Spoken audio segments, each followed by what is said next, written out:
I am now going to demonstrate the tests which are to be performed if you are suspecting a sacroiliac joint pathology, maybe tuberculosis of the sacroiliac joint, or in the elderly patient sometimes we have sacroiliac osteoarthritis.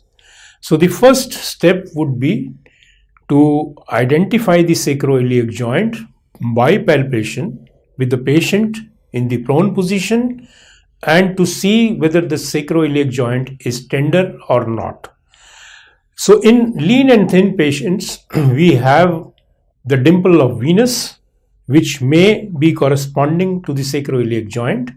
Otherwise, if you are finding it difficult or if the patient is obese, then you can trace the iliac crest posteriorly, reach the posterior superior iliac spine, and just inferior and medial to it would lie the sacroiliac joint. So if the sacroiliac joint on thumb pressure, direct anterior thumb pressure, the patient winces, then the sacroiliac joint is tender. This, for comparison's sake, should be tested on both the sides, and then a final decision should be made, because sometimes the pressure may be too much and the patient may wince on both the sides. So this is usually a comparative test to pick up sacroiliac pathology. Once the tenderness is positive, or otherwise if you want to further probe the sacroiliac joint, you need to perform certain tests which can be performed either in the prone position. One of them can be performed in the prone position, so we'll perform it right here.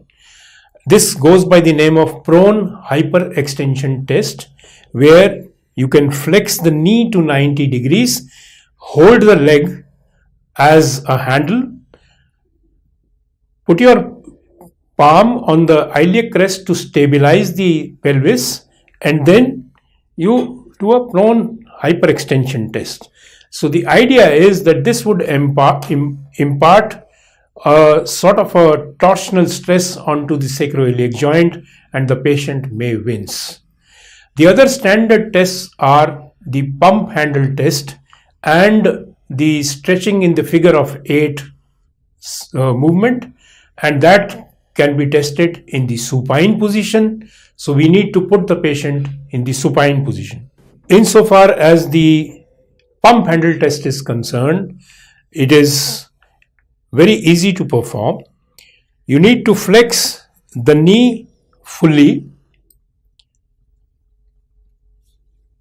The hip is to be flexed to 90 degrees, and hereafter you stabilize the contralateral shoulder. Once you stabilize the contralateral shoulder, you try to give a jerk towards the opposite shoulder, and if the patient winces, then the pump handle test is positive. The same maneuver can be repeated on the other side, because certain patients, like ankylosing spondylitis patients, may be having a bilateral sacroiliitis. So in the same way, flex the knee fully, hold the proximal tibia, stabilize the contralateral shoulder, and you give a jerk while fully flexing the hip towards the opposite shoulder. In case the test is positive, it indicates active sacroiliac inflammation or arthritis. Thank you. Another test which can delineate sacroiliac pathology goes by the name of figure of 4 test, where you flex the knee to about 90 degrees, and then thereafter you externally rotate the hip, and if the patient has pain while forceful external rotation, then this test is positive.